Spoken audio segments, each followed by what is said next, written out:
हाल ही में रशिया के द्वारा सफल परीक्षण किया गया है कि अमेरिका पे डिपेंडेंट नहीं रहना चाहता। डोनाल्ड ट्रंप ने कहा है कि हम सभी अपने परमाणु हथियारों को टेस्ट करेंगे। Reason is that first time इन्होंने अपनी न्यूक्लियर पावर टेस्ट करी थी इस पनडुब्बी के थ्रू। नमस्कार, एक बार फिर से मैं आप सभी के सामने उपस्थित हूँ बेहद महत्वपूर्ण टॉपिक के साथ, और आज हम बात करने वाले हैं भाई पोसाइडन के बारे में। पोसाइडन में जो एक मिसाइल है, ये आपकी अंडर वाटर न्यूक्लियर मिसाइल हो जाती है, जिसका हाल ही में रशिया के द्वारा सफल परीक्षण किया गया है। इस टाइम अगर पूरे वर्ल्ड सिनेरियो की बात करें तो हर एक देश परमाणु अगर हथियार की बात करें तो उसमें सशक्त होना चाहता है, अपने आप को पावरफुल करना चाहता है। सबसे जो बड़ी चीज और जरूरी चीज है कि अब हर कोई अमेरिका पे डिपेंडेंट नहीं रहना चाहता। उससे भी इंपॉर्टेंट चीज की अगर बात करूं तो अमेरिका वाज द नेशन जिसने साइन किया था कि भाई कोई भी देश जो है वो परमाणु हथियारों का परीक्षण नहीं करेगा, and I am the US as well, वो भी इस तरीके का कोई काम नहीं करेगा। आफ्टर 45 ईयर्स अमेरिका ने अपनी इस ट्रीटी को खुद ब्रेक किया, और अब डोनाल्ड ट्रंप ने कहा है कि हम सभी अपने परमाणु हथियारों को टेस्ट करेंगे। रीजन इज दैट क्योंकि रशिया टेस्ट कर रहा है, चाइना टेस्ट कर रहा है, नॉर्थ कोरिया टेस्ट कर रहा है, इजराइल बना रहा है, इजराइल के पास है, नॉट इजराइल बना रहा है, ईरान बना रहा है। तो इस तरीके से हर एक देश तो अपने परमाणु परीक्षण कर रहे हैं। तो अब यूएस को लग रहा है कि वो ऐसा क्यों ना करे, तो इसलिए यूएस ने भी सेम काम करना शुरू कर दिया है। अभी हमने एक दिन पहले देखा कि ब्रुत्सविनिक मिसाइल जो रशिया की थी उसका सफल परीक्षण हुआ। परमाणु हथियार से लैस है, 20,000 किलोमीटर दूर लक्ष्य को भेज सकती है, इंटरकॉन्टिनेंटल बैलिस्टिक मिसाइल हो जाती है। तो you can imagine that the power of that missile. And now अभी नया इन्होंने पोसाइडन लॉन्च किया। See the Indians are very happy because इनको पता है रशिया इज अवर फ्रेंड, तो ये सारे हथियार जो है हमें शायद यूज करने के लिए मिल सकते हैं, बट डिपेंड करता है ये सिचुएशन पर। तो चलो आगे बात कर लेते हैं कि इसकी अब क्या खासियत हो जाती है और ये कैसे वर्क करने वाली है। तो जो पोसाइडन है ये आपकी रूस के कोड नेम में स्टेट 6 के नाम से जानी जाती है, और नाटो में इसको कहते हैं कैनियन।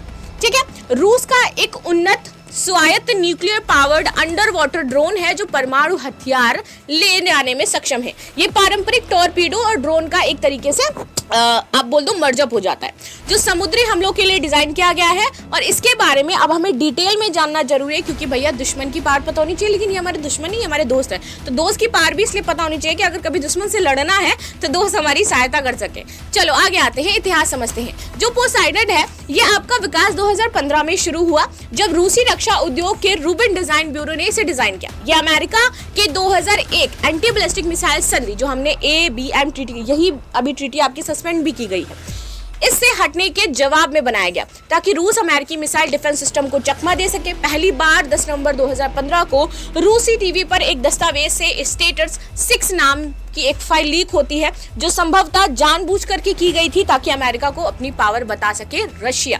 ना मुख्य माइलस्टोन क्या है? 27 नवंबर 2016 पहला टेस्ट लॉन्च आर्कटिक महासागर में B-90 सरोव पनडुब्बी से हुआ।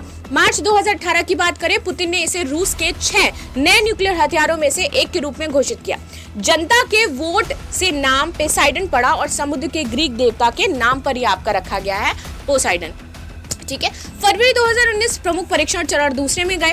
इसका एक वीडियो जारी होता है। 2023 में पहला बैच इसका पूरा बना।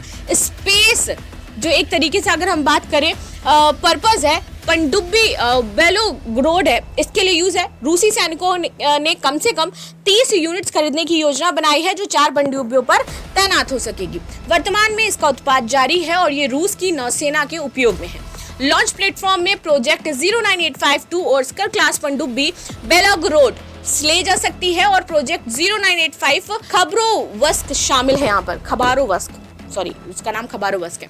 तकनीकी विशेषताएं तो अंडर वाटर स्टील टेक्नोलॉजी से लैस है, कम गति में चुपचाप चलती है, ध्वनि ट्रैकिंग से बच सकती है, लक्ष्य के पास तेजी से पहुंचेगी, लंबाई 20 से 24 मीटर, व्यास 1.6 से 2 मीटर, वजन इसका 100 टन है। इंजन तो liquid metal cooled nuclear reactor है, कम से कम 15 MW पावर, इलेक्ट्रॉनिक ट्रांसमिशन और अनलिमिटेड रेंज है। गति अधिकतम 100 नॉट्स की हो जाती है। स्टेल्थ मोड में 50 से 100 मीटर गहराई की कम गति पर ये वर्क करती है। रेंज 10,000 किलोमीटर है, अधिकतम गहराई 1,000 है।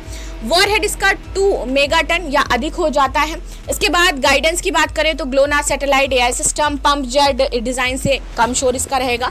डिटेक्ट रेंज इसकी 37 किलोमीटर पर आवर है, 1.7 किलोमीटर तक चलेगी। फिर 93 किलोमीटर पर आवर घंटे पर ये 43 किलोमीटर पर चलेगी। हालिया परीक्षण तो अक्टूबर 2025 में हुआ। सैनिकों से बातचीत के दौरान पुतिन ने घोषणा करी कि 28 अक्टूबर को जो पोसाइडन है इसका सफल परीक्षण हुआ है। ये पहली बार था जब कैरियर पनडुब्बी से लॉन्च इंजन से छोड़ा गया था और न्यूक्लियर पावर यूनिट को सक्रिय किया गया था, जो कुछ समय तक यहाँ पर चला भी। तो फर्स्ट टाइम इन्होंने अपनी न्यूक्लियर पावर टेस्ट करी थी इस पनडुब्बी के through. That's why this is going to be a very important. हालिया परीक्षण होता है और उनका कहना है कि ये जैसा हमने बनाया है इसे कोई नहीं रोक सकता, इसके जैसी कोई भी पनडुब्बी नहीं है। ये पनडुब्बी सिर्फ हम डिजाइन कर सकते हैं और इसके लिए हम न्यूक्लियर ड्रिल्स भी कर रहे हैं। क्षमताएं तो भैया पोसाइडन का मुख्य उद्देश्य द्वितीयक हमला, सेकेंडरी हमले के लिए बनाई गई है। पहले तो हमला नहीं करेंगे, अगर दूसरे में इनके हम भाई पहले हम पे कोई हमला कर देता है तो हम जब हमला करेंगे तो सामने वाले को डिस्ट्रॉय कर देंगे। ऐसा ही इन्होंने बुत्सवाना के लिए बोला था कि सेकेंडरी हमले के लिए बनाई गई, लेकिन सेकेंड टाइम में वो देश खत्म ही हो जाएगा, पूरी तरीके से समाप्त है। तो अमेरिका के तटीय शहरों को बेहतर तरीके से निशाना बना सकती है। रेडियोधर्मी सुनामी पैदा कर सकता है ये, जो तटीय इलाकों को रहने लायक नहीं बनाएगा। और रूसी दावों के अनुसार ये 500 मीटर ऊंची लहरें पैदा करके ब्रिटेन जैसे देश को समुद्र में डुबा सकता है। That is the main power of this नहीं, क्या मिक्स कर देती हूँ मैं इंग्लिश और हिंदी ना हो। क्षमताएं और उद्देश्य, हालांकि विशेषज्ञों का कहना है कि अंडर वाटर विस्फोट से प्राकृतिक सुनामी जैसे लहरें नहीं बनती है, लेकिन वे तेजी से कम हो जाती हैं। ये पारंपरिक न्यूक्लियस डिटरेंस को तोड़ता है, क्योंकि ये एक नई श्रेणी का हथियार है, ना तो टॉर्पीडो है ना मिसाइल है। रूस इसे अमेरिकी मिसाइल डिफेंस के खिलाफ अपना जवाब मानता है। भू राजनीतिक संदर्भ में बात करें तो ये परीक्षण यूक्रेन युद्ध के बीच आया है, जो कि 1345वें दिन में है। पुतिन इसे पश्चिमी दबाव के खिलाफ संदेश के रूप में पेश कर रहे हैं। खासकर अमेरिकी राष्ट्रपति डोनाल्ड ट्रंप की सख्ती के बाद यहाँ पर पेपर टाइगर इसको बोला गया है। ये अमेरिका, रूस और चीन के बीच न्यूक्लियर आर्म रेंज का हिस्सा हो जाती है। विशेषज्ञों का मानना है कि ये हथियार वैश्विक स्थिरता को खतरे में डाल सकता है। वैसे ये जितने ही हथियार लेकर के आए सभी वैश्विक स्थिरता को खतरे में डाल रहे हैं। मुझे लगता है कौन सा देश वैश्विक स्थिरता को खतरे में नहीं डाल रहा है? रसिया भी डाल रहा है, चाइना भी डाल रहा है, अमेरिका भी डाल रहा है। तो this is just like a scenario जो अभी शिफ्ट होता हुआ मुझे दिख रहा है और आगे भी दिखेगा।